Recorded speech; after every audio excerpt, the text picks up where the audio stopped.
उधर एमएलसी नामांकन के बाद समाजवादी पार्टी ने ओम प्रकाश राजभर से सवाल किया है। एमएलसी चुनाव में किसे वोट देंगे ओपी राजभर, पूछा है समाजवादी पार्टी ने।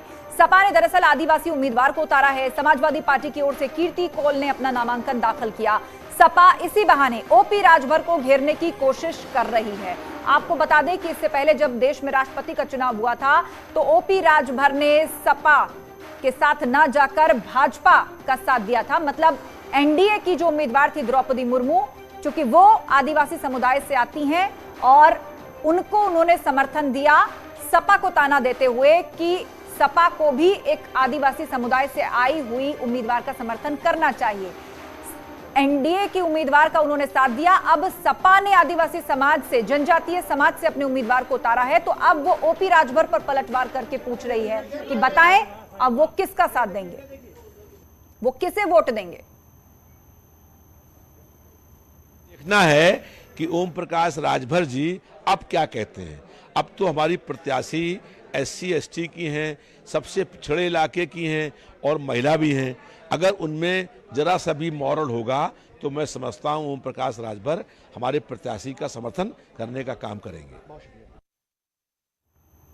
तो आदिवासी उम्मीदवार को वोट देंगे राजभर, पूछ रही है समाजवादी पार्टी।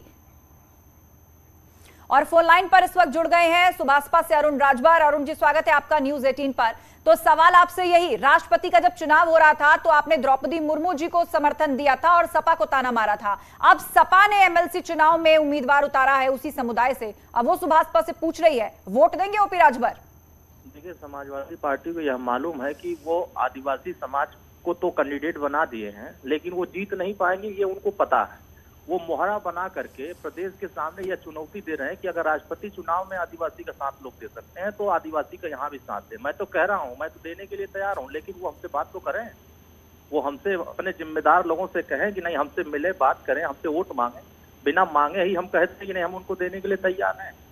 तो विचारधाराएं जो हमारी हैं, हम उन अपने एजेंडों के आधार पर न लड़ाई लड़ते हैं। हम सामाजिक न्याय समिति की रिपोर्ट की बात करते हैं, हम अनुसूचित जनजाति अपने राजभर समाज को शामिल। अरुण जी, आपने सीधे तौर पर गेंद जो है वो सपा के पाले में डाल दी, कहते हुए कि आए हमसे बात तो करें। घूम फिर कर पचड़ा इसी पर तो अटका है, गठबंधन भी तो इसीलिए टूटा था ना। आप बात करने जा रहे थे ना सपा बात करने बुला रही थी। रिस्पॉन्स देखिए, बिना कोऑर्डिनेशन के आप कैसे तय कर लीजिएगा कि हमको वोट किसको देना है, किसको नहीं देना। भाई, जिसको वोट चाहिए वो मांगे तब तो दिया जाएगा कि वो इतना ले जाकर के वो रख भर देंगे उनके पास। वोट तो जो लड़ाई लड़ रहा है, जो प्रत्याशी है, जो पार्टी का प्रेसिडेंट है या पार्टी का अध्यक्ष जो है, वो मांगे तो ना वोट कि नहीं हाँ हमें आपकी जरूरत है, आपके सहयोग की जरूरत है। अगर हम हमारे यहाँ बातचीत का क्रम चलाएंगे तो बात आगे बढ़ेगी, तो विचार करेंगे।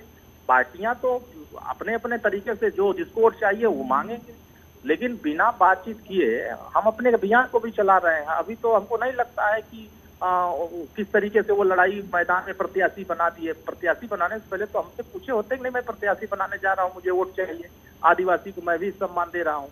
ये सिर्फ मोहरा बना करके ये अपमान करने के लिए, बदनाम करने के लिए इस तरह से किया जा रहा है। फिर ऐसा कुछ नहीं है कि वो जीतने की पूरी रणनीति बना लिया। उनके पास नंबर कहाँ है, जिता लेंगे उसको। नंबर अगर होता तो वो जीतने के लिए वो कॉन्फिडेंस में होते। ठीक है, तो कुल मिलाकर आपका ये कहना है कि यदि वोट चाहिए तो कम से कम बातचीत की शुरुआत यहां पर सपा करे, समर्थन मांगे तो आप सोचेंगे। बातचीत के लिए शुक्रिया अरुण राजभर।